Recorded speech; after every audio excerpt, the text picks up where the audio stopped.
This is a plea for help. I need the help of some brainy people to have a think about something and help me to understand it. On one of my earlier posts, I'd asked for proof of God's existence, and somebody left me a comment saying that there was a philosophical proof, and they gave the example called Anselm's ontological argument. The poster described the idea to me, but me being the trusting soul that I am, I went away and verified that explanation independently and discovered it to be correct. So put simply, the argument is this. If God is something which is greater than you can imagine it to be, and for something to exist in reality means that it is greater than if you just imagine it, then God must exist. So the problem I have with this is that I'm looking at it without any real experience of philosophy. My academic background is wholly scientific, and I am a bit of a Philistine when it comes to philosophy because my gut reaction is that it's generally a whole load of wordplay, and most arguments boil down to some variation of proving that black is actually white because they're all just shades of grey. So when I try to analyse the statement, I have problems with the logic. So if I just run through my thought processes, how I broke it down, I'm hoping that somebody can show me where the error lies.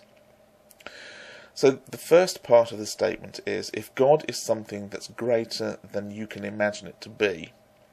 Now that sounds reasonable, because the Supreme Being would be beyond the knowledge of man, and in all likelihood beyond our ability to know.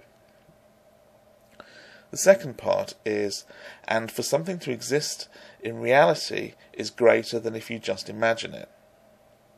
Now this also makes sense to me, because I can imagine a mountain, but if there's actually a mountain in front of me, then that's more real than what I'm imagining in my head. It's the next bit that I find doesn't follow on, because the conclusion from these two conditions is, then God must exist. So I tried to think of a variation of this idea to see if I could understand it any better. And I thought about a huge cosmic egg cup in which our universe sits like an egg. Now, since the universe itself is too big for a human mind to comprehend, it follows that the egg cup would also be too big for the human mind to comprehend, since our universe is actually sitting in it and it must be bigger. Now, since the existence of this egg cup will be more substantial than just our imagining of it, more so since we can't really comprehend its dimensions in the first place, then by the same rule of logic, this egg cup must exist. Now I know that that is very unlikely to be true, simply because I just made it up.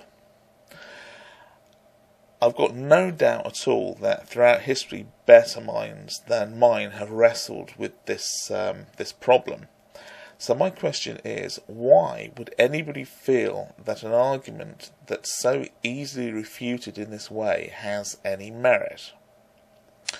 Or conversely, what's wrong with my line of reasoning? Where have I slipped up in my analysis? So anybody who can point me in the right direction, I'd be grateful. Thanks a lot.